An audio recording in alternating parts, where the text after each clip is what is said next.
Let's take a close look at some of the studies which opened up our eyes about the impact of fasting for curing diseases.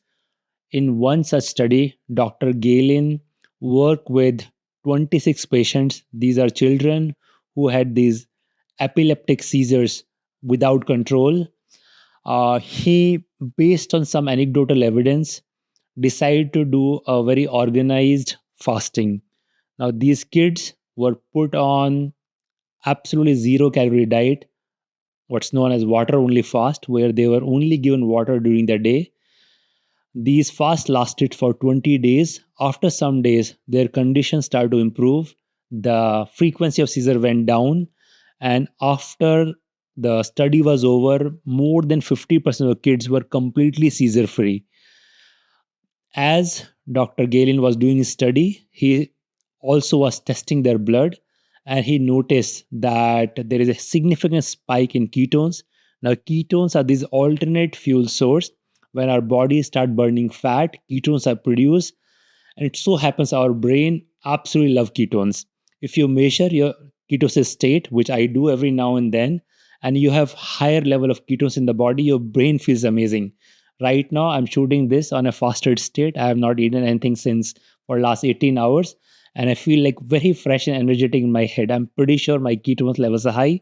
So that is the first clue that ketones are something which is potentially have a very beneficial impact to our brains. That is what the genesis of ketogenic diets.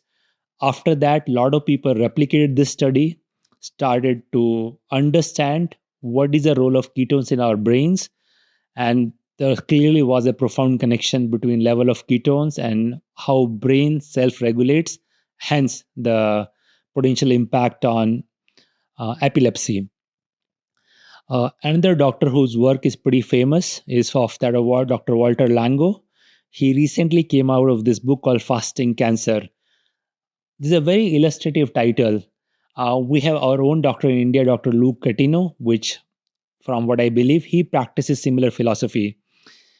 So, what does this mean, fasting cancer? What is the relevance of fasting with cancer? Again, we all know cancer is a deadly disease where some part of the body the cells start dividing uncontrollably and keep multiplying, and it becomes a tumorous organ in the body, which starts depriving other parts of the body for the vital resources and eventually can result in death over a period of time.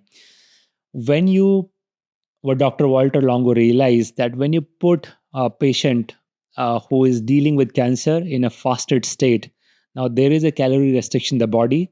Cancer cells, which want to replicate, they need nutrients.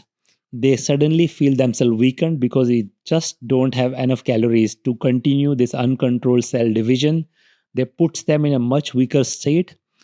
Our healthy cells are, on the other hand, in a very different state. The healthy cell kind of hunker down for the long-term battle. So they go into this productive mode. And this is a great balance that you will want to have someone who's battling cancer, that our healthy cells are in a super productive, sheltered mode.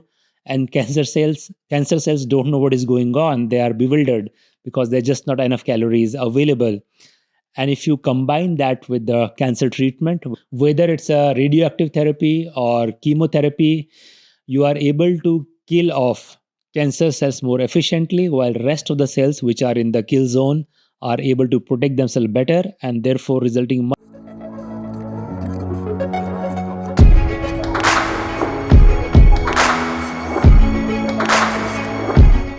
At Sparx, we aim to bring to you stories of exponential impact. We share in-depth analysis of what goes behind success stories. If you find our conversations interesting, you can join us by subscribing to our YouTube channel.